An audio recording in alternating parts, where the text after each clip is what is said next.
La transformación de Alemania con la caída del muro de Berlín removió el proceso de integración europea y supuso un empuje a la construcción de otra Europa, el germen de lo que hoy ya conocemos. Pues para hablar de ello está hoy con nosotros Alfonso Pinilla. Él es doctor en Historia Contemporánea de la Universidad de Extremadura y también es miembro del módulo Jean Monnet de Integración Europea. Alfonso, bienvenido. Hola. Gracias por acompañarnos hoy. Un placer. Alfonso, lo hemos visto, un acontecimiento histórico, caía el símbolo de la fragmentación en Europa y desembocaba enseguida en la desintegración de la Unión Soviética. Visto en perspectiva, ¿se produjo todo demasiado rápido? ¿Qué consecuencias tuvo en años en los que había todavía desconfianza entre unos países y otros? Bueno, pues yo creo que tuvo dos consecuencias lógicas para la naturaleza humana. Por un lado, la incertidumbre. Una incertidumbre producto de la caída del orden internacional de la Guerra Fría, porque con la caída del muro cayó poco después, como bien has dicho, todo el bloque del Este, seguido la Unión Soviética, cayó toda la Unión Soviética y todo el bloque del Este. Y eso supuso un cambio espectacular en el orden internacional. Los hombres que hasta ese momento habían vivido en otro mundo, a partir de ahí perdían claves, no sabían dónde aferrarse. Uno de los colosos, la Unión Soviética, había caído. Y ante esa incertidumbre surgieron movimientos y surgieron pulsiones para aferrarse a lo seguro.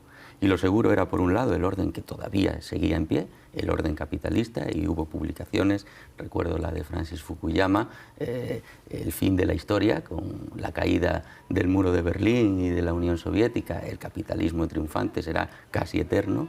Y el otro movimiento, la otra pulsión, era aferrarse a las viejas fronteras, era aferrarse a las viejas identidades, en definitiva un resurgimiento considerable de los movimientos nacionalistas.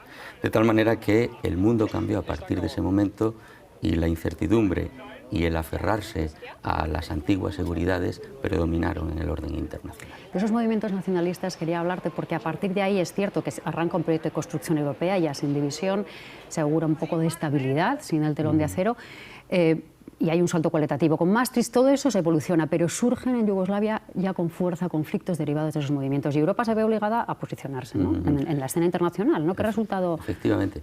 Bueno, Europa ya empieza a posicionarse en la escena internacional a partir de 1945, cuando a partir de la CECA empieza a construirse un proceso de integración con altibajos que llega hasta efectivamente ese momento de la caída del muro de Berlín. La caída del muro de Berlín y la reunificación de Alemania da lugar también a una potenciación considerable de la unificación europea. Y efectivamente Maastricht es un salto cualitativo muy considerable, por cuanto se exploran dos elementos fundamentales. Por un lado, la auténtica integración económica y monetaria. Hasta ese momento había habido un mercado común, un derribo de aduanas, pero no un mercado único en el que empieza a trabajarse a partir de Maastricht y además con una moneda única. Y por otro lado, una unidad política, con un parlamento cada vez más reforzado, cada vez con más poder, cada vez unas instituciones más sólidas. Faltaba muchísimo por recorrer, porque Maastricht eran los planos del edificio, ahora había que levantarlo, y además Maastricht se aprueba en un momento muy difícil también de crisis económica, la crisis del 92, que ya estaba en ciernes y ya estaba siendo sufrida por Europa y por buena parte del planeta. Cuando empezamos a caminar hacia un sendero de mayor unión, surge efectivamente el problema yugoslavo. Ya lo decía Mitterrand, el nacionalismo es la guerra. Todo ese reguero de sangre que produce Yugoslavia y que nos permite ver escenas que creíamos ya obsoletas y que creíamos pasadas y ajadas en la historia de Europa, ¿no? Limpiezas étnicas, todas estas cuestiones hacen que Europa tenga que tener una voz internacional ante ese problema. Y ahí viene la decepción. La decepción es que en ese momento Europa, la Unión Europea recién nacida de Maastricht, no tiene mecanismos diplomáticos ni militares, por supuesto, para intentar poner orden en una herida que se produce en su propio territorio. Tienen que ser los Estados Unidos, gobernados por Bill Clinton, tiene que ser la OTAN la que al final regule todos esos conflictos y ponga un poco de orden.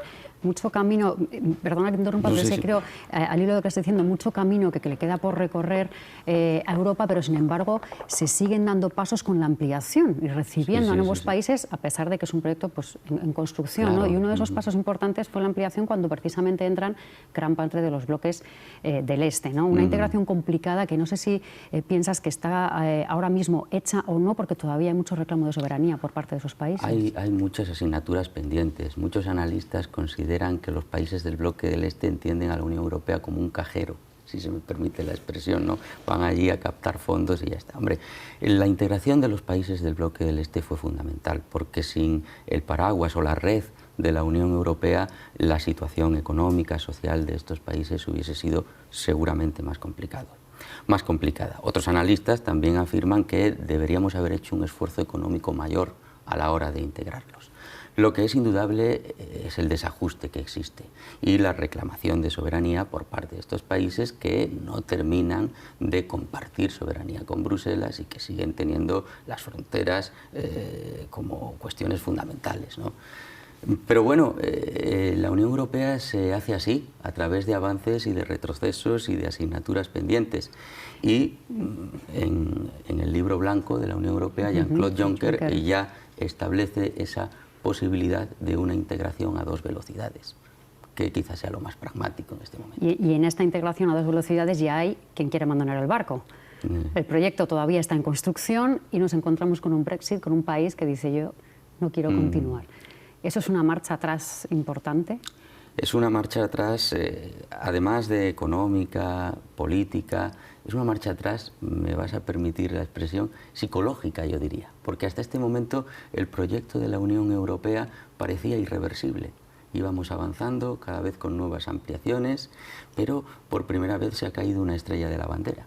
Entonces supone un retroceso y supone efectivamente casi un trauma psicológico para los que creíamos que esto siempre iba a ir a más. La cuestión está si se caerán otras estrellas de la bandera. El problema del Brexit se debe mucho a ese celo en torno a la soberanía y al surgimiento de las pulsiones nacionalistas, de las pulsiones populistas. Fíjate en algo muy importante, las consultas en Google que más se dieron al día siguiente del Brexit fueron sobre qué es eso de la Unión Europea. Fíjate cómo funcionan los mecanismos populistas. No sabían de dónde, muchas personas no sabían a qué habían votado que no. Populismo y nacionalismo son las grandes y fundamentales amenazas contra las que la Unión Europea ahora tiene que combatir. Uno de los principales retos, por tanto, pues lo iremos viendo, porque esto, como efectivamente está en construcción, tendrá muchos capítulos más. Efectivamente. Muchas gracias, Alfonso Pinilla, por estar hoy con nosotros. Gracias a vosotros, ha sido un placer. Hasta otro día.